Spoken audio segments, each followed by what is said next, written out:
A parábola do filho pródigo, narrada por Jesus em Lucas capítulo 15, versículos 11 a 32, sempre me encantou pela profundidade de sua mensagem.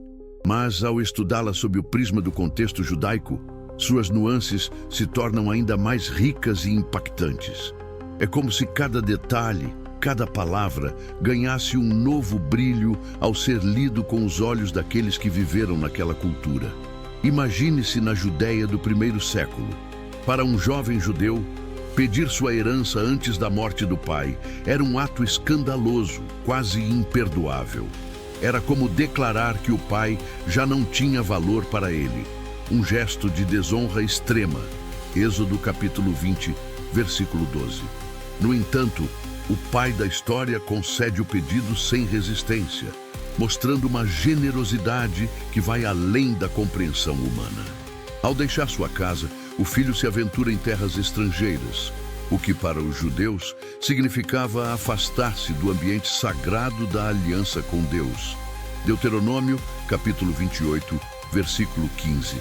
Ele desperdiça tudo em uma vida desregrada, caindo no mais baixo nível de degradação, cuidando de porcos. No contexto judaico, isso é especialmente significativo, pois os porcos eram considerados animais impuros. Levítico capítulo 11, versículo 7. O jovem chega ao fundo do poço, um lugar onde muitos de nós já estivemos, enfrentando as consequências de nossas escolhas. Mas é nesse ponto que a história muda. O texto diz, caindo em si, Lucas capítulo 15, versículo 17, ele se lembra da bondade de seu pai. Para mim, essa é uma das partes mais tocantes da parábola. Esse cair em si é o despertar espiritual que todos nós necessitamos. É como se ele finalmente enxergasse quem era de fato, um filho amado, mesmo em meio ao pecado. Ao decidir retornar, ele prepara um discurso de arrependimento, reconhecendo que pecou contra o céu e contra seu pai. Lucas, capítulo 15, versículo 18. Isso ecoa o espírito de contrição descrito em Salmos, capítulo 51, versículo 17. Um coração quebrantado e contrito, ó Deus, não desprezarás. Ele não espera ser restaurado à posição de filho. Para ele, ser tratado como servo já seria suficiente. Contudo, o pai, ao vê-lo de longe, corre ao seu encontro. No contexto judaico, patriarcas não corriam. Era um gesto indigno. Mas esse pai rompe com as normas culturais, movido por uma compaixão avassaladora. Ele abraça o filho, cobre-o de beijos e ordena que lhe tragam roupas, anel e sandálias, sinais claros de restauração plena.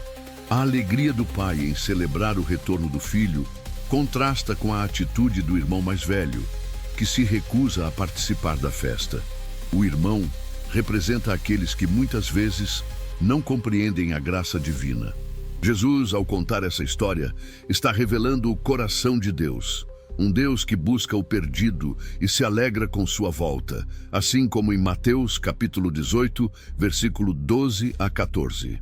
Ao refletir sobre essa parábola, percebo que ela não é apenas sobre o filho pródigo, mas sobre todos nós. Somos chamados a cair em si, a reconhecer nossa necessidade de Deus e a aceitar sua graça, que sempre nos espera de braços abertos. Como Pedro escreveu, ele foi conhecido antes da criação do mundo, mas revelado nestes últimos tempos em favor de vocês. 1 Pedro capítulo 1, versículo 20. Essa história é, antes de tudo, um convite a retornar ao Pai, a experimentar sua alegria e a viver na plenitude de seu amor. Que possamos sempre lembrar que, independentemente de quão longe nos afastemos, o Pai Celestial está à porta, esperando para nos receber de volta. O impacto dessa parábola vai além de seu simbolismo teológico. Ela também confronta nosso entendimento de justiça e misericórdia. No contexto judaico, a Torá enfatiza a responsabilidade de cada indivíduo por suas ações. Deuteronômio capítulo 24, versículo 16. E o filho pródigo claramente não merecia uma segunda chance. No entanto, o pai não age baseado no mérito, mas na graça. Isso ecoa o próprio caráter de Deus, descrito em Êxodo, capítulo 34, versículo 6, como misericordioso, tardio em irar-se e cheio de amor. Ao observar o irmão mais velho, é impossível não nos enxergarmos em sua indignação. Ele representa aqueles que permanecem fiéis às regras e se sentem injustiçados ao ver o perdão concedido a quem, aos seus olhos, não merece. Talvez ele esperasse que o pai agisse como um justo juiz, punindo o filho desobediente. Mas o pai revela um coração que transborda amor e reconciliação.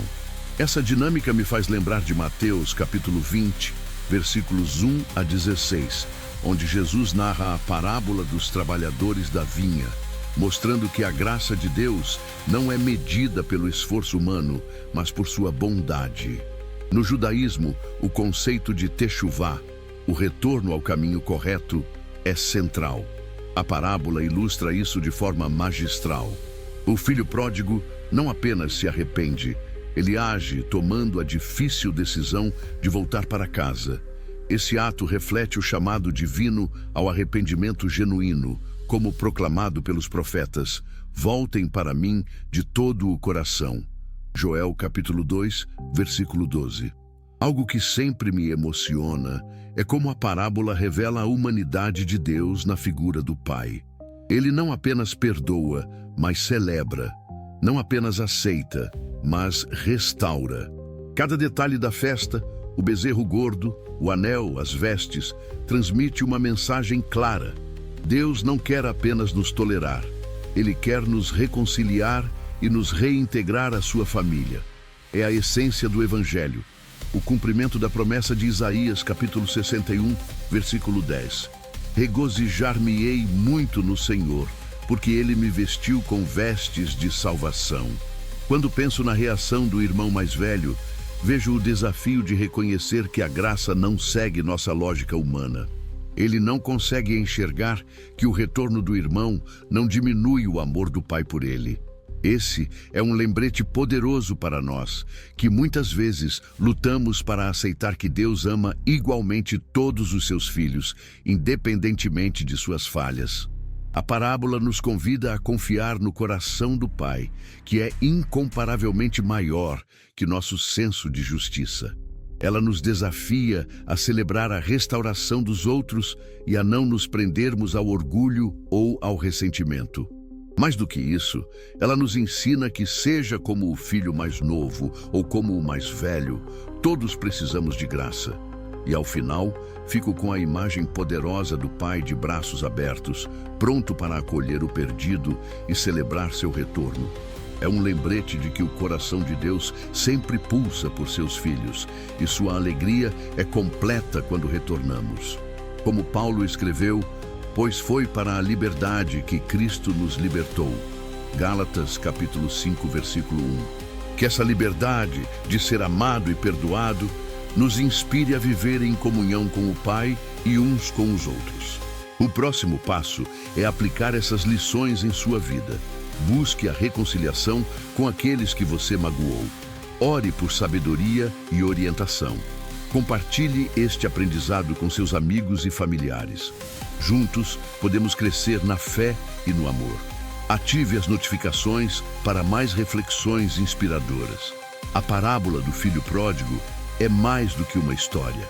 É um espelho para nossas almas. Ela reflete o amor incondicional de Deus e nossa capacidade de escolher o caminho do perdão. Lembre-se, o amor de Deus não tem limites. Ele te espera, mesmo quando você se afasta. A reconciliação é possível.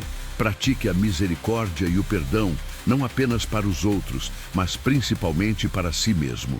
Isso te levará a uma vida mais plena e transformadora.